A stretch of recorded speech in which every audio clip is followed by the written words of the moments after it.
Also, I wonder, do I high five them when I try to punch them too? Oh! Pacha pacha.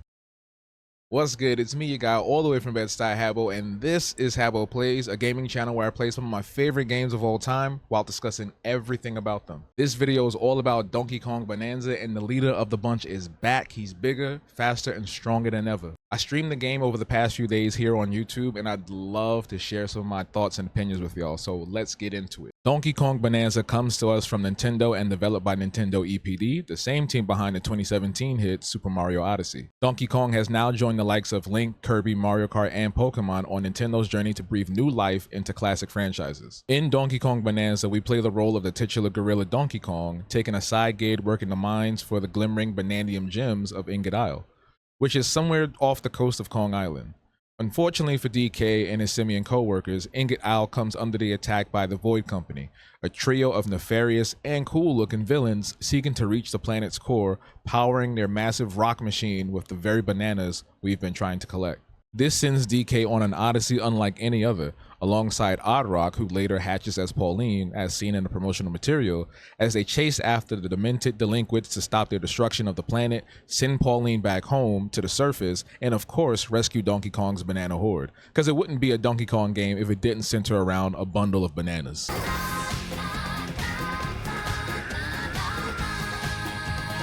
I'ma keep it a buck. I absolutely love this game. The moment-to-moment gameplay is equally chaotic and soothing, and the gameplay trailers really didn't do this justice, because once I got control of DK in my own hands, it was a non-stop brawl from sub-layer to sub-layer, going through this planet, battling enemies, and just having a blast. Donkey Kong Bananza is a game that encourages exploration and takes an open world approach to completing challenges, enemy encounters, and general collecting. If you're a completionist, this will certainly satiate that collector's itch. Under every rock, behind every wall, or hidden in hard to reach places are Banandium Gems, gold, fossils, and other secrets for you to find. Can't reach that pesky fossil sitting on that cliff? Well, you can climb your way up, punch your way through, or even use some combination of the crazy new movement mechanics that DK has at his disposal. It's like Nintendo's own version of Hulk Ultimate Destruction, and destruction is the name of the game. Thanks to the use of voxel technology that creates all of these great destructible environments. This is the same technology that we've seen in games like Minecraft, Teardown, and Resogun.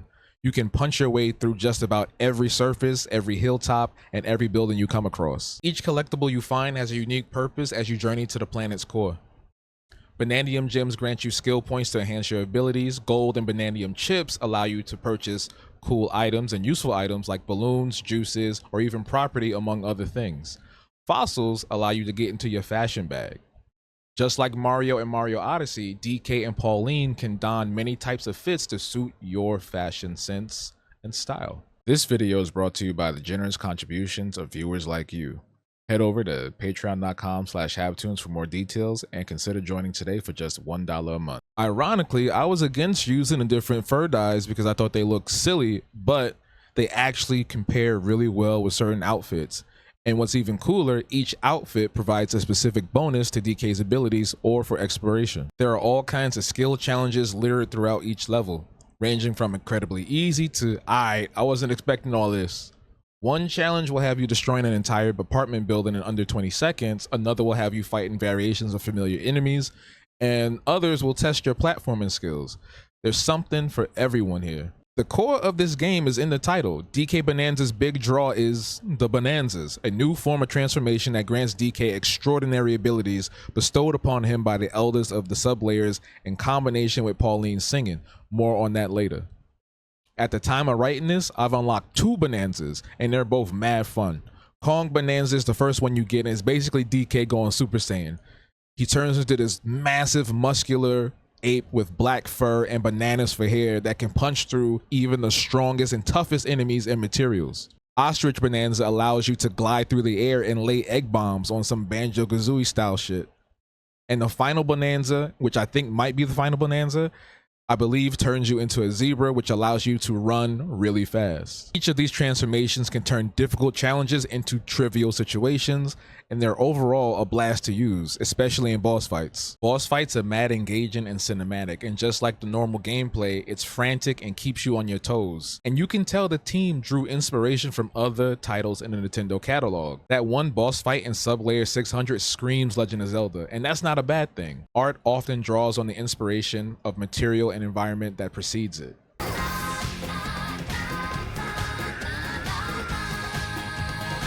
Speaking of art, y'all know as a professional artist of 16 years that I love to oogle and ogle at the visual aesthetics and graphics of video games that I play all day, every day. That's like one of my top things to do. I will sit here and spend 20 hours in a game just looking at all the details in the level. That's where I'm at. That's where I'm at with it. From crystal blue waters to lush rolling green hills or the dusty air of the arid wastelands, there are plenty of eye-catching visuals to gander at. I've already taken about 60 screenshots while playing. This is just generally a beautifully designed game. The menus are snappy and fun and beautiful to look at. They're nice to look at. They're fun, they're vibrant. It's got that same punchy feeling that you get from the overall aesthetic of the game. This is a bash. This is a bonanza, you know what I mean? And even the in-game iconography and the graphical logos that you see throughout are just really fun and make the world feel more lived in. The signage on the shops, the icons on the signs that you read, the logos on top of the vinyl for the bonanzas, those look like they came straight out of a Daft Punk album or a Tron sequence or some shit like that. It's so cool. And even the glyphs on top of the Void Company metal that they use, it's very alien. It looks so different from everything else in the world, and it really shows that they paid a lot of attention to detail to make every single element and aspect of each level and each part of this game feel very distinct but also unified. Donkey Kong Bananza's art direction is a departure from the style that we've become accustomed to in previous Donkey Kong games. Sharing his visual DNA with Mario Odyssey, this new art direction gives way to more expressive and memorable characters, like the Fractones in Sublayer 200 or the Ostriches of Sublayer 600, and even Donkey Kong himself. Each character, whether enemy or friendly NPC, possesses a strong, easily readable silhouette that exudes their identity and personality before they even utter a word. While many of the chronically online citizens of the internet have expressed their distaste for Donkey Kong's redesign, I actually love it. Donkey Kong has never had this much personality, and I have never realized how funny he can be. He don't even have to say any single word because his facial expressions and body language say it for him. I even tried my hand at illustrating him the other day, and he's mad fun to draw. Yo, low key, between you and me, the character designs seem kind of reminiscent of classic Akira Toriyama designs from Dragon Ball, Dr. Slump, and many of his other comics and animated series. Yeah, Donkey Kong has the beam mouth, but so what? The folks that are harping on are out of touch and aren't really fans of animation. DK and his friends look amazing, and I doubt they could do better. And I can't wait until they release an art book, and I really hope they do, because I love collecting art books.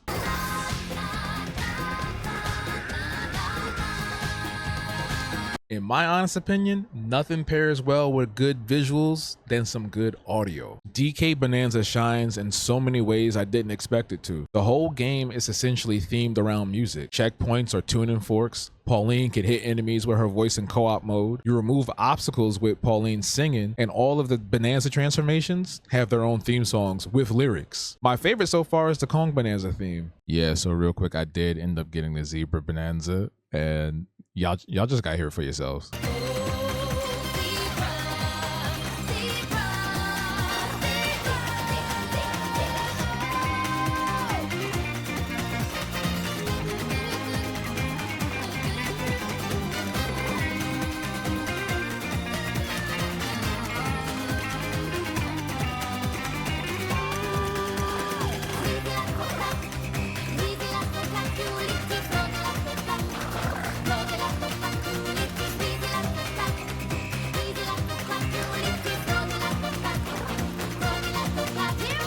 Even the elders who bestow these abilities upon you are career DJs. If they went any further, this could be a whole musical. I can feel Lin-Manuel Miranda creeping up right now as we speak. Audio cues are pitch perfect, alerting you to collectibles, useful objects, and nearby enemies. You'll never be confused as to what's in front of you once you familiarize yourself with the many sounds of the game. Oh, and I swear they pulled this one thing from Mario Sunshine. There's one little sound, I swear to everything in my life. You know, when you save your game in Mario Sunshine and that little text box pops up, it makes a little short little doo-doo-doo, and that sound plays right before you save your game. And they do it here in Donkey Kong Bonanza. That same sound is there. I know I'm not tripping. Listen to this. Yo, y'all notice that sound? The sound? That sounds like that one sound from Super Mario Sunshine when you're saving your game. It goes. I know I'm not tripping. Y'all heard that, right? Yo, I remember all those years ago when I played Mario Odyssey on the first Switch, and I realized I really didn't care for a lot of the music in the game. I hated the Cascade Kingdom theme song. I know, call me weird, call me whatever, don't call me Shirley, but like I just did not like it. There's like maybe one or two songs from that game that were decent, but overall, like it was something about it just didn't stick with me. However, for Donkey Kong Bonanza, I got opposite feelings and opinions. Every song, every theme, every leitmotif I come across in this game and this soundtrack, it's a bop, bro. Like I love it. Whoever's behind it, whoever the composer is, I should have looked it up. Shout outs to you. Shout outs to you for real. We're blessed with electronic, clubby, ethereal, and even contemplative tunes not often heard in Donkey Kong games. It seems like they were trying something new and it works. I love the music that plays in the challenge stages.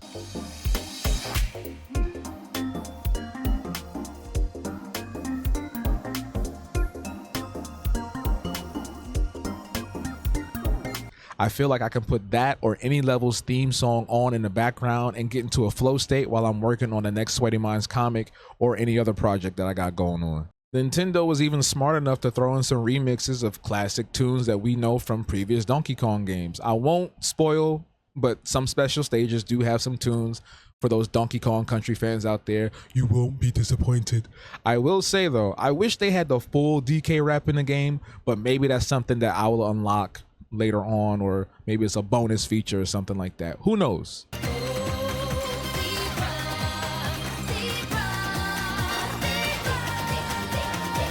The last thing I want to wax poetic about before we get to the nitpicks and final thoughts for the game is the story. Now, for full context, I have not beaten the game yet. I don't know if I iterated that or said that earlier in this video. I hope I did, but I have not beaten the game yet, but I've made some pretty good progress. I'm at so I did the layer 600, and then I had to go back to layer 500 because it's something they do in the game. But anyway, let's talk about the story. There is a narrative here, and it's pretty good. As I mentioned earlier, Donkey Kong takes a gig on Ingot Isle to mine for Banandium Gems because he's greedy like that. This is disrupted by the Void Company seeking to get to the planet's core, and they use very alien-looking technology to transform enemies into weird monsters and encase citizens of the sublayers into a purple-tinged metal. Pauline is also encased in that such metal and is released once you meet the first Elder and receive your Bonanza powers. Pauline is timid, shy, and insecure about her singing voice. She's also very young here. I don't know what the lore is, but she's 13 years old in this game. But Nintendo clearly doesn't think about the lore. Maybe there's something else going on, but whatever. Initially, she's frightened by DK as she assumes all monkeys are bad because of what happened with the Void Company, but quickly realizes he is a friendly person and a hero. As you travel from level to level, their bond grows, allowing us to learn more about Pauline's origins, and it's only through her adventures with DK that she starts to gain confidence to sing and perform in front of others. Pauline also serves as a surrogate voice for DK, granting us much exposition to explain the events playing out in front of us. Due to the Void Company's destruction of Ingot Isle, pushing it below the planet's surface, DK and Pauline need to find a way back home, but the only way through is digging down deeper into the planet's core. Everybody named Mama, including the Void Company, are headed there, and it's rumored legend that the first person to reach the core is granted a wish. Pauline wants to return to her home on the surface, DK wants his bananas back, and Lord knows what the Void Company wants, but it ain't good, and our duo needs to stop them. There's plenty of lore to digest as we learn about the world through exploration, reading logs left by the Fractones, sentient gem creatures we meet on Sublayer 200, and also by chatting with locals dotted around each level. The Fractones happen to be the most mysterious and intriguing as they are seeking to learn the origins of their creation, so I'm very much looking forward to how their role in this story plays out. Cranky Kong can also be found on each level. Listening to his rants gives us a little context about the Kongs and Void Company, and when he's done ranting, you get a Banandium Gem, so it's a win-win.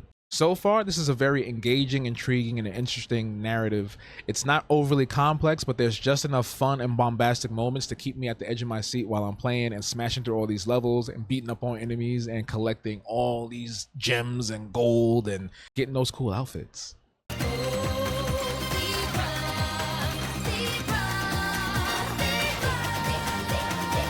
As I have proclaimed proudly on stream, I am a huge Donkey Kong fan, and I love Donkey Kong Bananza. Donkey Kong is in my top 5 Nintendo characters of all time. But this game is not without its flaws and faults. I don't know, y'all. Maybe it's just me. But I feel like when you have a cinematic game with fully rigged characters and cutscenes, you should have the whole game be fully voice acted. There should be voice acting throughout every single cutscene, every single level. But the only character that has fully spoken lines is Pauline. I don't get why Nintendo refuses to hire voice actors to give extra oomph to the cutscenes. This was the same issue I had with Pokemon in the recent games they put up.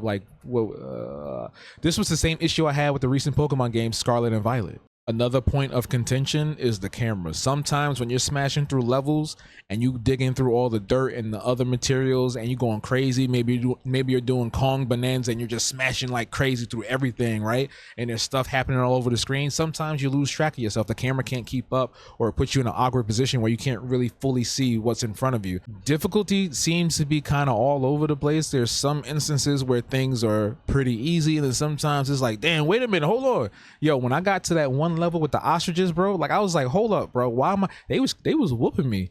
Yo, it was crazy. That was the first time when I got to that ostrich level, that was the first time I died, which was fine because I was like, okay, we got a little bit of a challenge here, but I was like, I was not ready for that. I do hope by the time I beat the game that there's some sort of difficulty that I can unlock, like a hard mode or something like that, just to challenge myself a little bit more. Like I said, some of them early levels and them bosses was mad easy. They're fun, but they're mad easy. Like, what's his name? Grumpy Kong took him out in like 2 seconds with Kong Bonanza. It should have been a little bit more challenging and difficult than that, but everybody has their own flavor, you know what I'm saying? But I feel like adding that hard mode could please some of the people that are looking for extra challenge too. Just saying.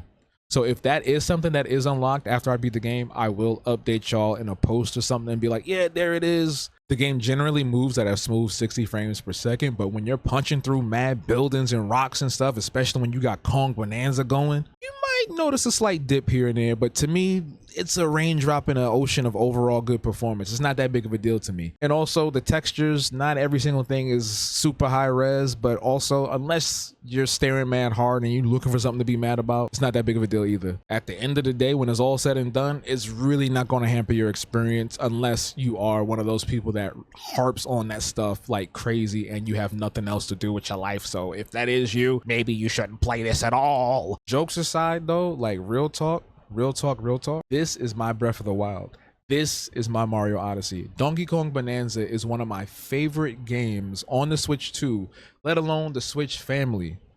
This is the best thing I've probably played in a long time in handheld mode, on the TV, with the Joy-Cons, the Pro Controller, whatever. It feels good. It's fun. And honestly, as of right now, game of the year. In my opinion, game of the year. Donkey Kong Bonanza, like, it feels equally contemporary and nostalgic at the same time. It's not afraid to dip into the goofiness. It's not afraid to be itself. And it feels like this is the team behind Mario Odyssey really getting into their bag and stretching the limits of what can be done with gameplay on this device. It provides a new experience while also feeling slightly and somewhat old school at the same time. And I love that. There's so much to do in this game that I haven't even gotten a touch on yet in this video, and I won't because I don't want this to be super long. But you got DK artists, you got the music collecting, you got amiibo functionality, and so many other things that will keep you entertained for hours. It's just a fun, full package game. So if you got a Nintendo Switch 2, this is a no-brainer. Pick this up immediately. And if you don't have a Switch 2 and you're wondering, is there a reason to get one? This is that reason. So pick it up, play it, play with your friends, play with your kids. I think kids would really love this. It feels like one of those games where a kid will grow up with this and be like, I remember when I was 10 years old and I was playing on my Switch 2 and DK Bonanza was just my comfort game or whatever. Because that's how I felt about Donkey Kong 64, even though Donkey Kong 64 used to scare the crap out of me. But that's a story for another day. If you already have the game, let me know how you're feeling in the comments below. If you don't have the game, Also, let me know how you feel in the comments below. If you love it, if you hate it, if you want it, if you don't want it, if you think it looks stupid, whatever the case may be, comment in the comments because I do reply back. I promise you I do. I really do. But that's going to be it for this video, and I thank you all so much for watching this. This is my second time doing a somewhat review type thing, and I'm having fun with these. But I give Donkey Kong Bonanza on a Nintendo Switch 2 4.5 BBs out of 5.